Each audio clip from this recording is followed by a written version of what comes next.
Top of the morning to you. Welcome to 2019. This is the first video of this year on my channel, Essential Life with Jared. And there's a lot of new things going on. New glasses. Why do I have new glasses, you may ask? Well, because this happened. Yeah. Long story short, I stepped on these. That's not gonna work. So I have new glasses, very nice, and don't need those anymore. I'm going to be showing you around my home studio. I've been seeing some posts, some videos around the web of people showing off their home offices, their home studios, and ways that they're cleaning up and organizing for this new year. And so I thought I'd do a little bit of that. But first, cue the title sequence.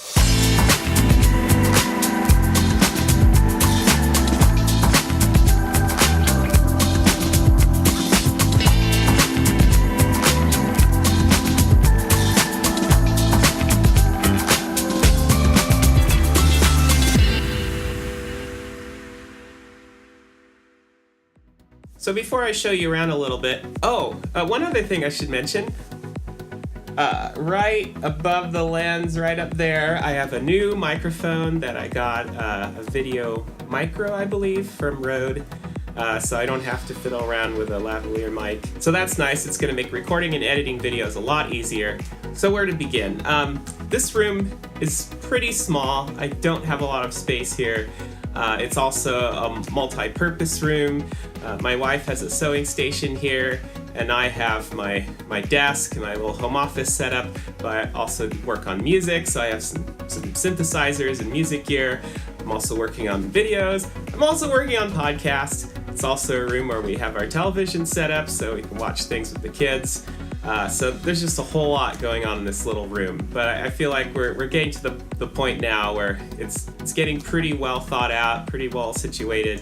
We're really trying to organize and follow the essentialist philosophy, so we only have really what we need.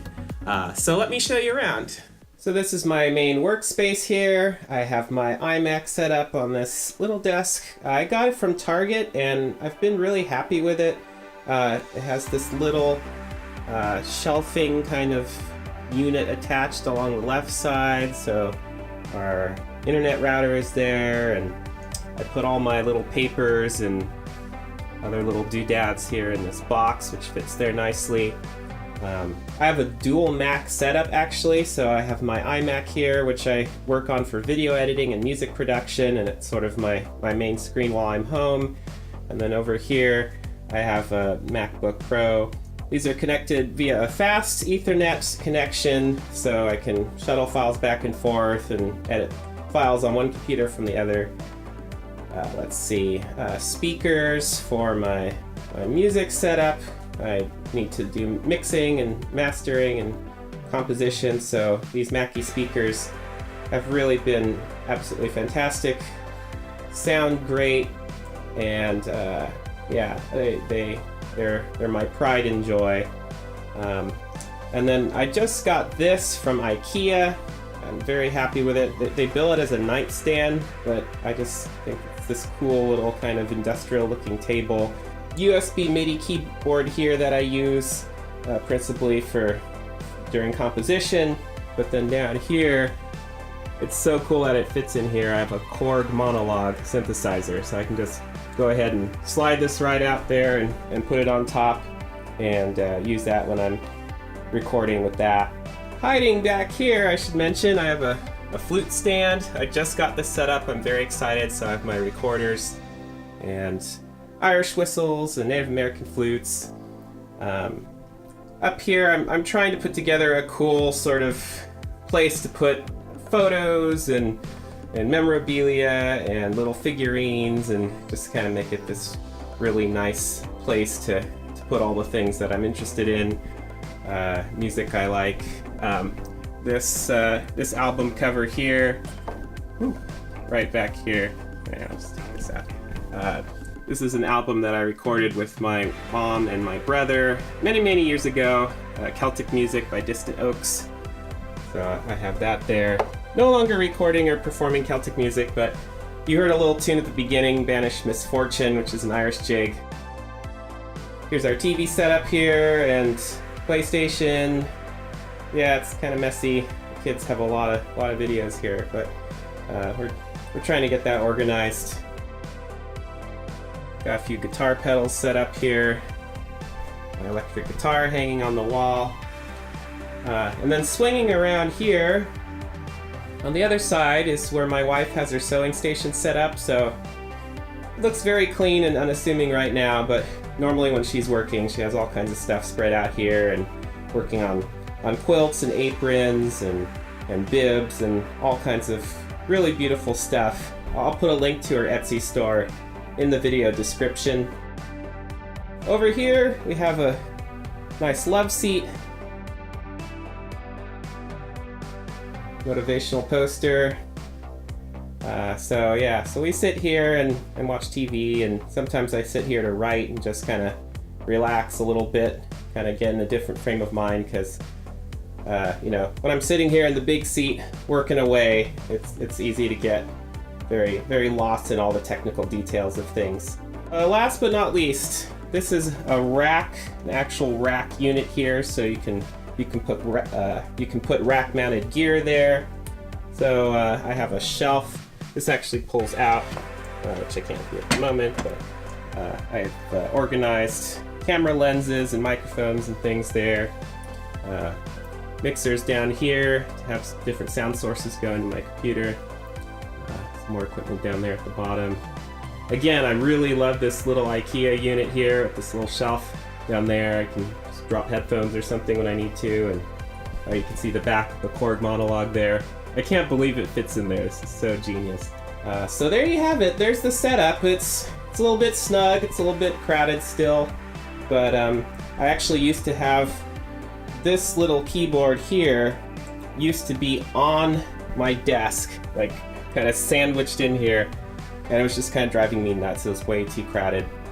So I'm glad I have a little bit more white space, or I should say black space, to work with there. This is a cool little thing. If you're into any kind of music production, it's from TC Electronic, and it's just basically a giant volume knob. You have audio coming in, audio coming out, and then you can just adjust your master output there. Focusrite Scarlett, I believe, USB MIDI interface. Or sorry, not MIDI, just audio, USB audio interface. See my little hack here to get the speaker up higher.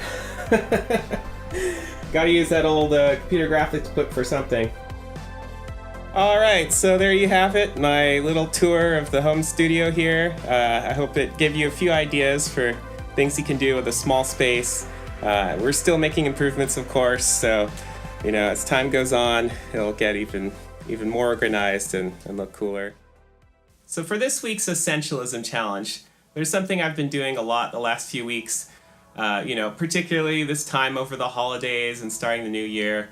Everybody's thinking about what they've gotten as gifts and what they don't have yet and what they want to do in the new year and what they want to accomplish. And I think if you're not careful, it can stir up a lot of emotions.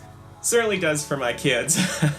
Stir up a lot of emotions of, what you don't have or what you have or what you wish you had. So something I've been doing, really trying to focus on, is just practicing gratitude. There's this new show on Netflix you may have heard of called Tidying Up with Marie Kondo. She's this wildly popular home organizer guru from Japan that helps people find ways to organize their homes and clear out all the clutter. And it's kind of based around this very simple principle but powerful principle of finding which items spark joy for you in your house. So you might literally hold up a shirt from your closet and ask yourself, does this spark joy? Does this make me feel good when I hold it? I've spoken about this concept before. Another thing that she does is teach people how to practice gratitude around the things they have. So even if you're giving something away, you still have to thank the object. Thank you for your service, and then pass it along.